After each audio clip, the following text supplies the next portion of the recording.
I am intelligent, but not artificially so. I am lady novelist, and this is my voice, and not a robot voice. Every city has its own horror stories. So does my city, Timișoara, a city of about 350,000 inhabitants in western Romania. Yes, Romania, the land of legends and Dracula. I have started a series of stories called Timișoara Horror Stories, which will continue over the next few months. So please, dear friends, like and comment on my stories because that helps the YouTube algorithm show them to more people. Today I have prepared a compilation of stories about creepy creatures that might scare you. They lived in Timișoara a long time ago, so you can come visit us today because the place is fantastic.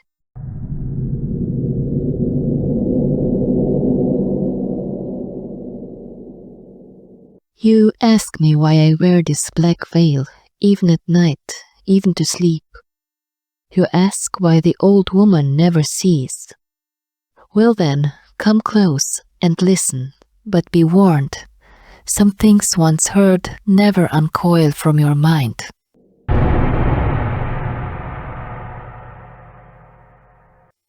The scent comes first. A wet, heavy stench of rot clings to the back of your tongue like rancid grease. It seeps into your clothes, your lungs, your bones, no matter how shallow your breath. The swamps of Timișoara have always reeked like this, like bloated, waterlogged corpses left to simmer under a merciless sun. Even before the war, before the fortress crumbled into silence and the wells turned to ink, the stink was there. Older than the city, older than the hands that first carved its streets, older than the language we scream in when the nightmares gnaw too deep. The air itself seems soaked in centuries of decay. You smell the swamp long before you see it. But once you do, the reeds tower over you, impossibly tall, swaying as if drawing breath. They shiver in rhythms too slow to be wind, too regular to be chance. Gnarled trees lean at odd angles, their bark slick with slime, their roots coiled like arthritic fingers, dragging through black water clotted with algae, congealed blood, and worse. The mist never lifts. It lies thick and sour, curling like smoke, shifting in shapes that vanish the moment you look straight at them. Every step into the muck releases a sucking, tearing squelch, the sound of flesh peeled from bone, over and over. There are no bird songs, no frog croaks, only the buzzing, a constant sickly hum, a cloud of flies swarming over invisible shapes, hovering above the things just below the surface. Frogs the size of a child's head blink silently from the shadows, their throats pulsing but making no sound. Their eyes follow you. Sometimes they move, fast, too fast, disappearing with wet slaps into the gloom. Then there are the snakes. Not garden things. These are thick, black coils longer than a man is tall, gliding soundlessly through the water, their slick heads breaking the surface for just a second. Some say they've seen them wrapped around corpses, squeezing, gnawing, dragging them into the dark. The corpses, yes. The swamp drinks the dead, the executed, the vanished, the inconvenient. All find their end here, tossed into the black with a prayer or a curse, and sometimes the water gives one back, half-eaten, crawling with worms, eyes wide with the last thing they saw. Rats move in skittering hordes along the mud banks, their bellies swollen, their eyes pale and blind. They are bold, unafraid. They bite. They carry plague in their veins, dragging it to the edge of the slums, into the mouths of sleeping children, into the water jars of the desperate. The few who drink from the swamp, out of madness, thirst, or ignorance, do not last long. Their stomachs bloat, their skin yellows, and their eyes begin to leak a thick black pus. Some laugh as they die, some claw their own faces off. The locals don't speak of the swamp, not after dark. Some say it's alive, not just filled with life, alive, listening, watching, waiting. It does not forget those who enter, and it does not always let them leave.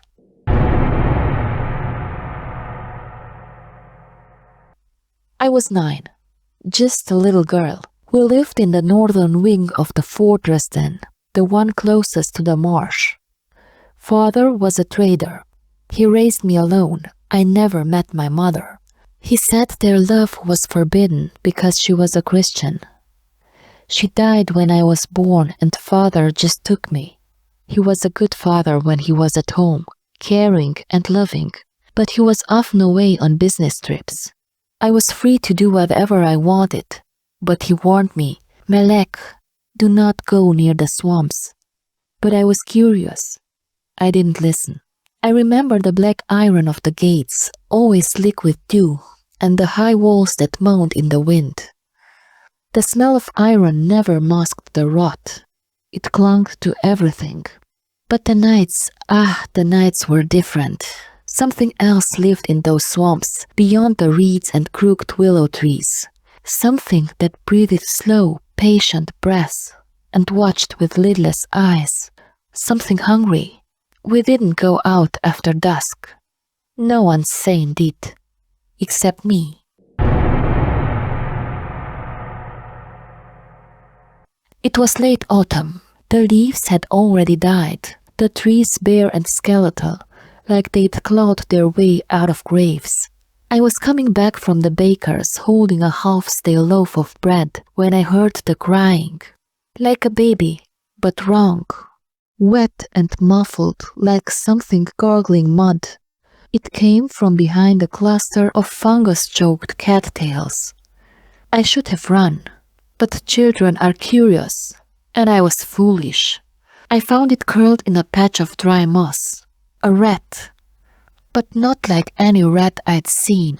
It was hairless, bloated, its pink skin stretched tight like it had been boiled. Its eyes were sealed shut, but twitched beneath translucent lids. Its tail, long and coiled, looked like a vein with teeth. Its mouth opened, revealing rows of too many teeth, too sharp for something so small. It whimpered like it was trying to speak. I scooped it up into my apron and held it close. It was ice cold. I named him Karim, after the lost twin brother father said he once had but never saw. I made a cage from wicker and wire, kept him in the attic, hidden beneath burlap sacks and curtains. I fed him crumbs, cheese, later meat. He ate it all, voraciously. He grew fast. Within days, Karim was the size of a house cat. His skin darkened, patches of black fur sprouting in uneven tufts. His teeth lengthened, his claws sharpened. When his eyes opened, they weren't red eyes. They were deep red, like coals pressed into sockets. They pulsed like something alive was behind them. He never squeaked. He watched. The attic grew cold. Even with the stove burning downstairs, a frost clung to the beams above. I spent hours with him, whispering, listening. I'd hear things at night, scratching from inside the walls, wet slapping sounds under the floorboards, clicks that felt too deliberate to be rodents. Once I woke to find dead toads in my shoes. Slip open, their tongues missing, eyes chewed out. Still, I said nothing. Father began to look at me like I was sleeping. He whispered with our neighbor when they thought I wasn't listening. Words like possession, curse, infection. He made me sleep downstairs one night. Just one. That night, Karim screamed. Not squeaked, screamed, like a man burning alive inside a well. His voice was full of hatred, and grief, and hunger. I ran to the attic, barefoot and shivering. He was thrashing in the cage, biting at the bars. His eyes blazed in the dark like fresh wounds. I opened the door. He crawled into my lap, limbs twisted, his bloated belly gurgling, skin stretched over pulsing masses beneath. Something inside him moved. I sank to him. He slept, and in my dreams that night I saw the swamp, saw things rising from the water, smiling without mouths. It was the third week when the neighbors began to vanish. First the boy from the east tower, then the widow near the bakery, then the tailor's wife. No screams, no blood, just ajar doors, smeared floors, and that smell stronger than ever, like wet fur and opened graves. Father locked the attic. I found another way in. Karim had changed again. He didn't walk now. He slithered, dragging his twisted limbs like useless branches. His back arched unnaturally, his spine pushing up like serrated rocks. His tail had become thick and muscular, like it had bones of its own. His fur fell off in clumps, revealing gray skin that squirmed with something underneath, something trying to get out. Still, he knew me. He would curl around my feet, rest his head on my lap. He purred like a broken furnace, and I loved him. The day it happened was Sunday. Father had gone to the market. I was alone. I fed Karim the rest of the chicken. He took it gently. Then he looked at me. He stared. I blinked, and then darkness. When I woke, I was in bed.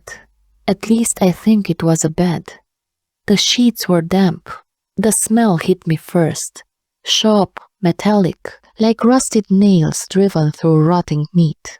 My face felt warm, wet, sticky in the places where skin should be dry. Something was wrong. Something was very, very wrong. I reached up. Fingers met ruin. There was no resistance. Just soft sinking voids where my eyes had once been. My fingertips slipped into the sockets like they belonged there, like they had always belonged there. Warm fluid oozed down my cheeks and across my lips. Thick, syrupy, metallic. Blood. And something else, something gelatinous. A film of pus and rot. The smell hit harder now. It wasn't just blood. It was death. It was inside me. I tried to scream, but the sound caught in my throat like a splinter. My mouth opened wide and let out nothing but a broken, whimpering rasp. Then I felt it. A weight, something still on me. Tiny claws scrabbling, skittering across my chest. A rat, fat and slick with filth, perched near my neck. Its fur was soaked in the same blood that covered me. Its teeth glistened, raw chunks dangled from its whiskers. I felt them fall onto my lips, warm, slippery. My eyes.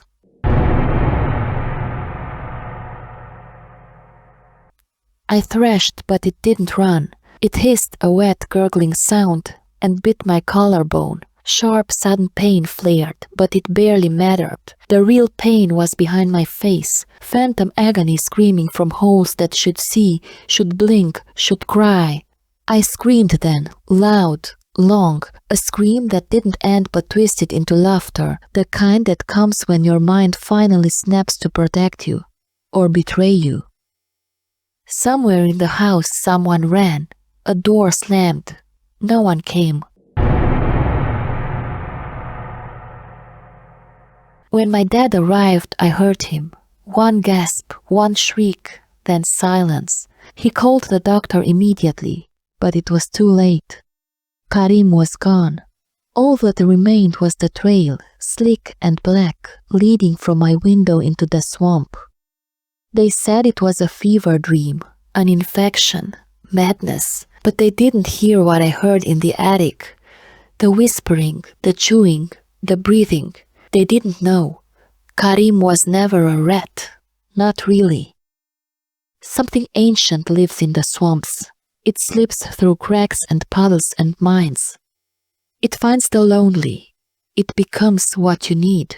And when you love it, truly love it, it takes something in return. It took my eyes because I saw it.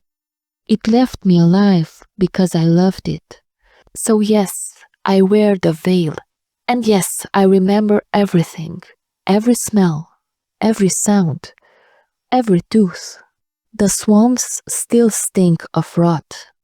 And some nights, if the wind is cruel, I hear him, Karim, singing, wet and low. Do not follow the trail. Do not feed the things that cry like children. And never ever love something that comes from the swamp. You'll end up like me, blind, forever.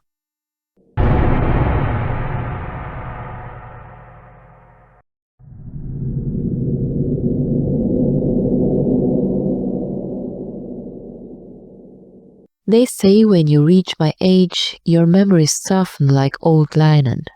But not all of them.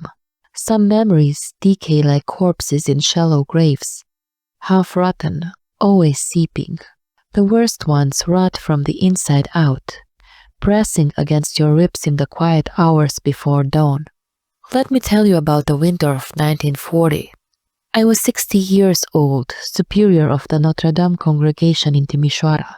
Outside our walls, the world was unraveling. Soldiers, rations, disappearances whispered from mouth to mouth. But what we saw, what I survived, was not war. It was something much older, more deliberate. It didn't come with tanks or bombs. No flags waved in its name.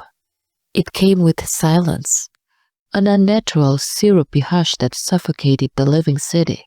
One cold morning, as the girls sang the prayer, the birds stopped mid-song.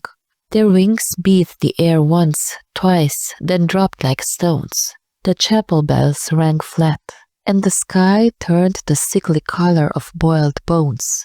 That was the day the Braunfeuer arrived.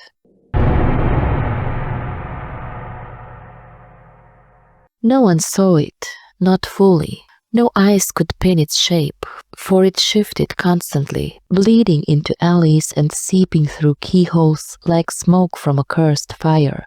It smelled of iron and wet fur, like something dredged up from the stomach of a drowned beast. And it was brown, a thick, unnatural brown, like dried blood and crumbling parchment. But what I remember most, what still wakes me screaming, is its smile.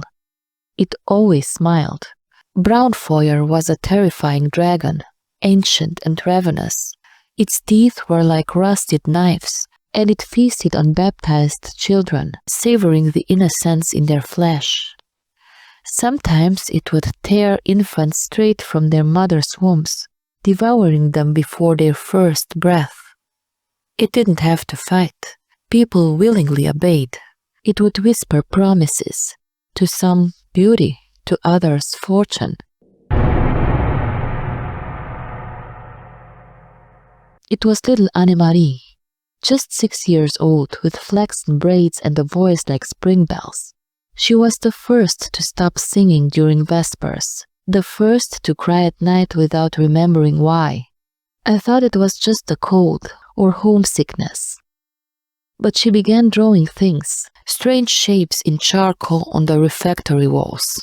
Circles over and over, always bleeding into a jagged mouth. That final night the snow fell sideways, though the wind was still. We found her footprints in the snow outside the cloister gates, barefoot despite the frost.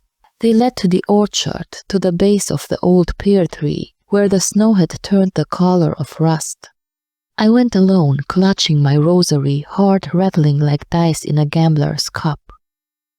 At first I thought she was kneeling, praying, but her head was bent far too low, unnaturally low. And there, behind her, coiled in the shadows, was the Braunfeuer. It had no eyes that I could see. only a stretched, grinning mouth filled with hooked teeth gnawing through her back, still humming softly as if to soothe her.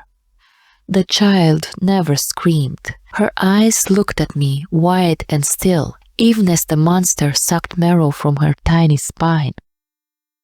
When it finished, it licked the blood from its gums and whispered, "She tasted like hens." And to men, oh, to men it promised power. Men are so easily tempted by power. Braunfeuer told them they would be invincible if they sold their souls to it, that they would win the war, that they were a superior race, that they were chosen. And then, when they knelt to it, it swallowed their souls like communion wafers, one by one.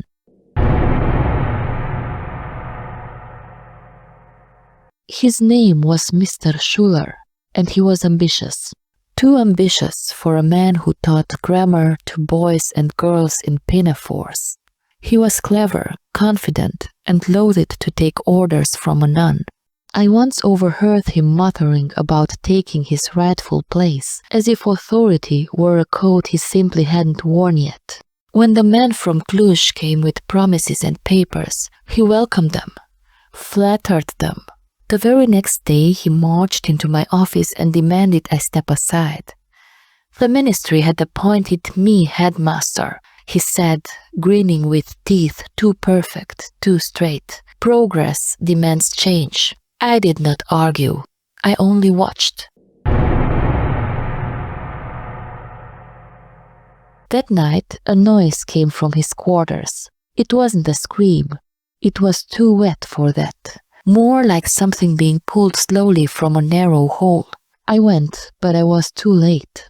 His body sat upright in his chair. Every window was sealed tight, yet his papers fluttered as if blown by a foul wind. His face had been peeled from the skull, draped neatly over his desk like a discarded mask. Beneath his skin, his eye sockets were empty. A long, forked tongue lolled from a mouth torn too wide.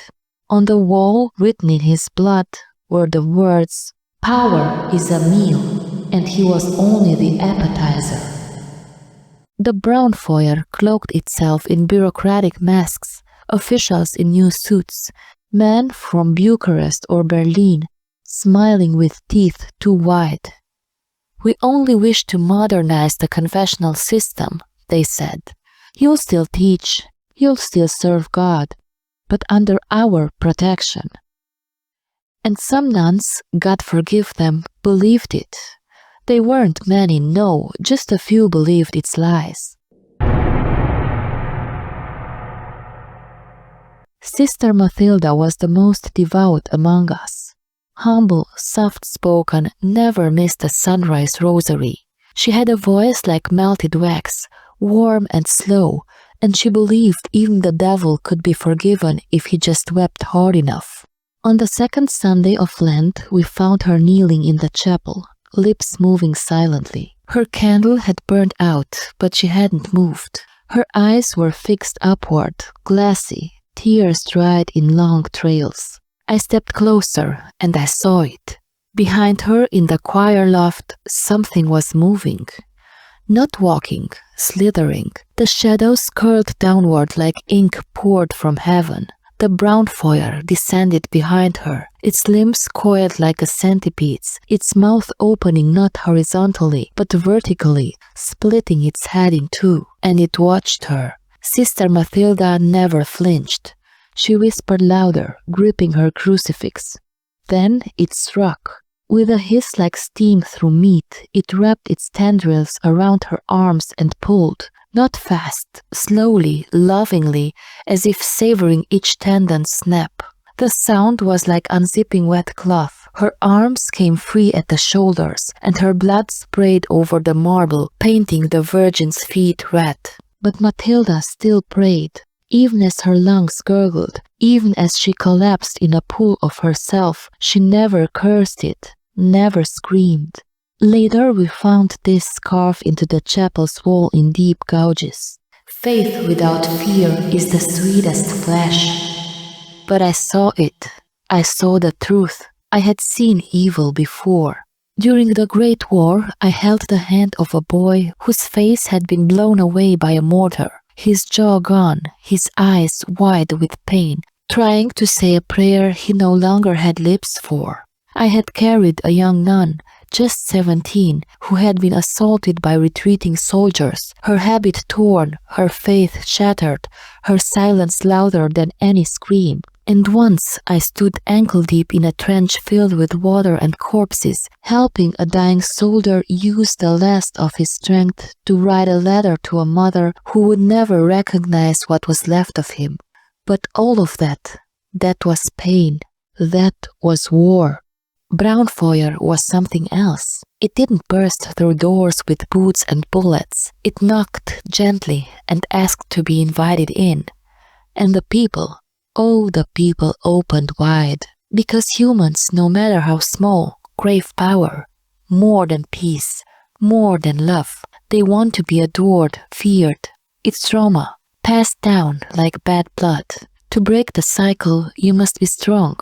Not with fists, but in spirit, and that's what Braunfeuer fed on, those without inner strength. The signs came slowly, like rot under floorboards. First, the children stopped crossing themselves.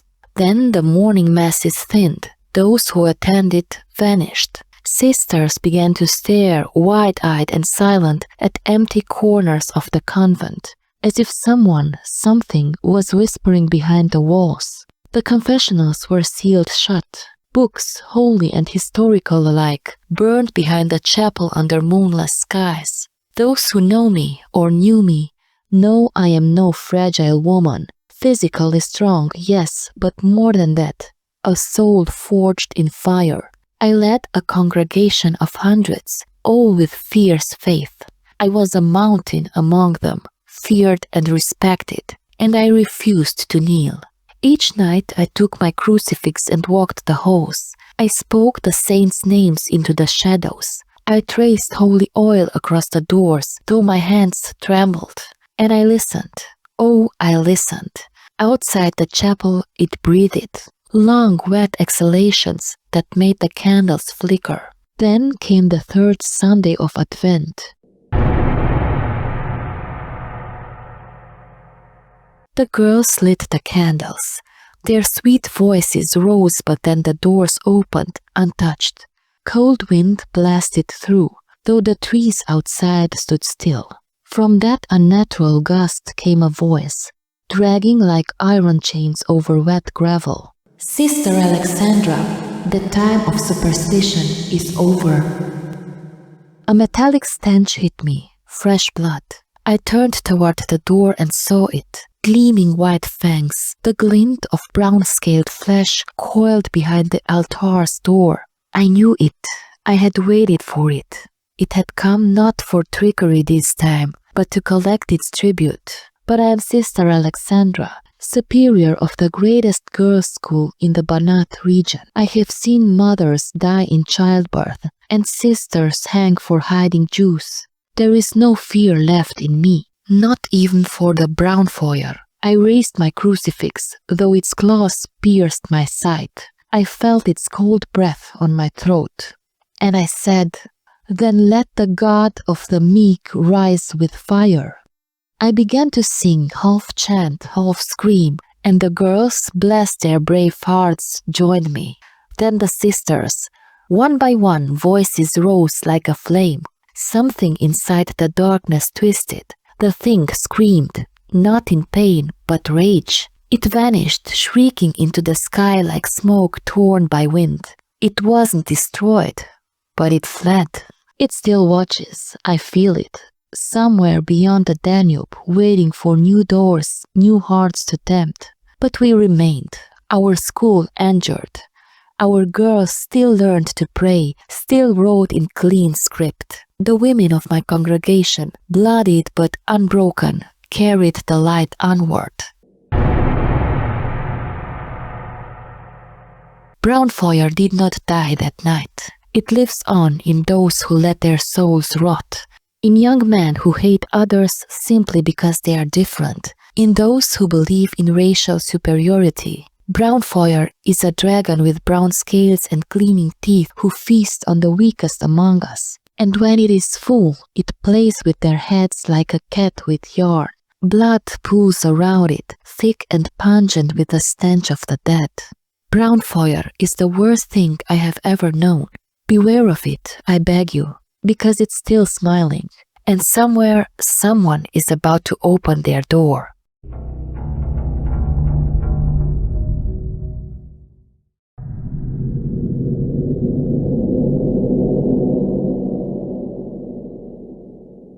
Have you ever heard a scream trapped inside a barrel? No? Then you've never walked the narrow streets of Timișoara after midnight in the year of our Lord 1718, when the rain came heavy and the air reeked of rot and wet wood. I have, and I shall tell you now of something I uncovered in a bundle of yellowed letters locked away in my family's attic. A tale inked in fear, tied to a man of God. And to something else. It concerns a distant relative of mine, Brother Emanuel, a Catholic monk who lived in Timișoara a long time ago. Quiet, devout, pale as ash, and prone to faint murmurs in Latin when he thought no one was listening. A man who believed in saints, but feared the dark more than sin itself. Timișoara was a different world then. A conquered world, just trembling into the rule of the empire after centuries of Ottoman breath. The land was swollen with swamps, festering wetlands that oozed sickness and swallowed sound. The marshes surrounding the city bubbled at dusk. People said they were alive, that things moved in the water, things with too many eyes and not enough skin.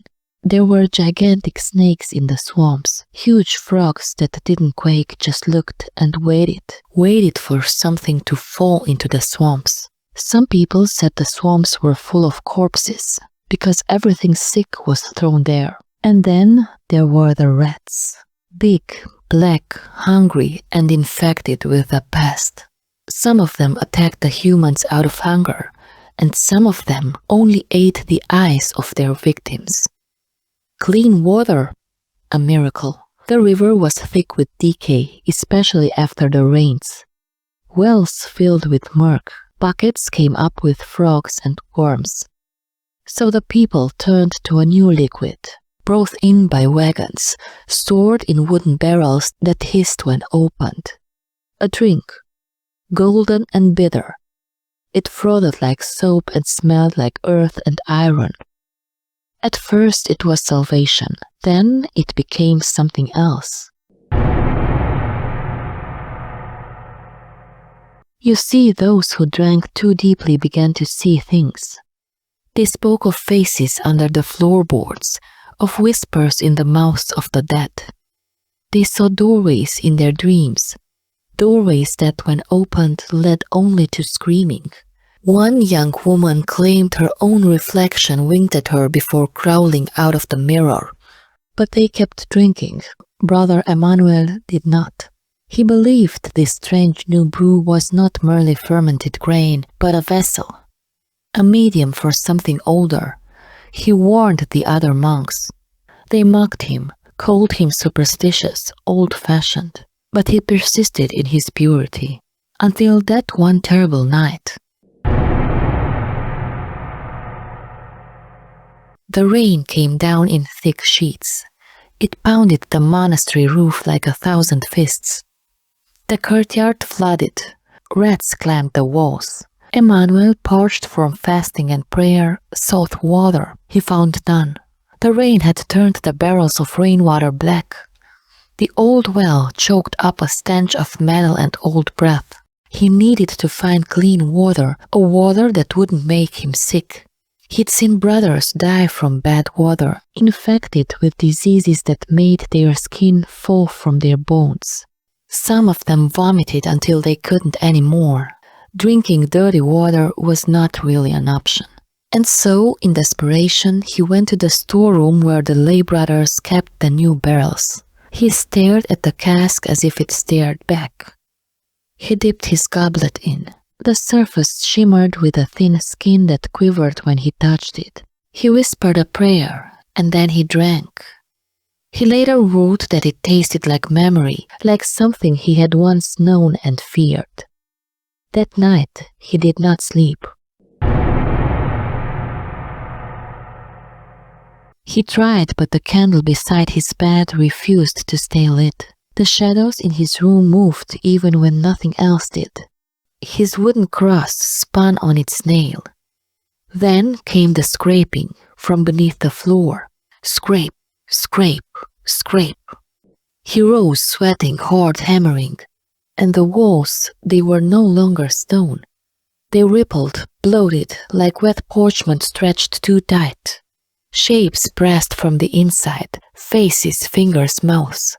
But just for a moment, then gone. Then came the snake. It slithered from under his cot. Not a snake of scales, but of something else, something wet and glistening. It left behind no trail, only frost. Its eyes glowed gold, and its tongue whispered in languages Emmanuel did not know, yet understood all the same. Eat, it hissed. Eat, Emmanuel. Eat and be like God. An apple dropped from its mouth, black, beating like a heart. The juice that oozed from its flesh steamed on the floor. He refused. The snake laughed, a sound like a woman's sob, and melted into the cracks. Then he blinked and he was no longer in his room. He stood in the square outside the fortress gates. The town was empty, but not silent. He heard laughter, soft at first, then louder, frenzied. From behind him came music, pipes and drums that bled into each other, playing a tune with no rhythm. He turned. There, in a circle of torches, danced men and women with no eyes. Their mouths stretched wide in ecstasy as they sang and ripped apart a body tied to a pole. The man did not cry out, he had no mouth. But as Emmanuel looked closer, he saw the face was his own. He tried to scream. He could not. Suddenly he was in the monastery garden. But the plants were wrong. The herbs had grown teeth. The vines wrapped around crosses like snakes. And then she appeared. The witch. She glided barefoot, her skin pale as snow, her lips black, her gown made of fluttering shadows. Her eyes red like coals that blinked. "You don't belong to them," she said. "Come, choose any woman you desire. I can shape myself into her form. I can give you pleasure, power, peace." She reached out her hand. Her nails were long, cracked, and red at the tips, not painted but stained. He fell to his knees. "No," he whispered. "I belong to God." The witch shrieked, a sound like breaking glass, and leapt. Her claws raked down his back, 3 long gashes of fire and ice. Then silence.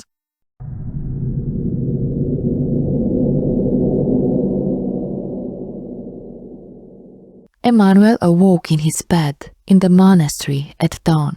Sunlight filtered through the fog. Everything was still. He had a terrible headache, but when he reached behind him, his fingers touched blood.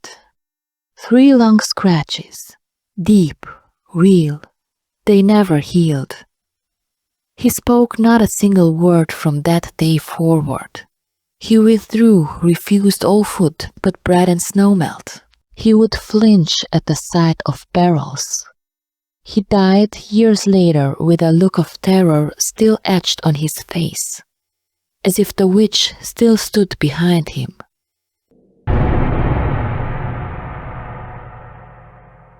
And what of the liquid, you ask? It's bread. The townsfolk came to crave it. They said it made the bad water tolerable, that it cured their coughs and softened their nights. No one remembered the fear, only the warmth, only the forgetting. They built a factory for it, proud and grand. And it's that same year, 1718, the city of Timișoara became the first in what is now Romania to brew that strange golden liquid on an industrial scale. A liquid born from swamp water, whispered dreams, and something ancient that still stirs beneath our streets. That liquid? It was beer.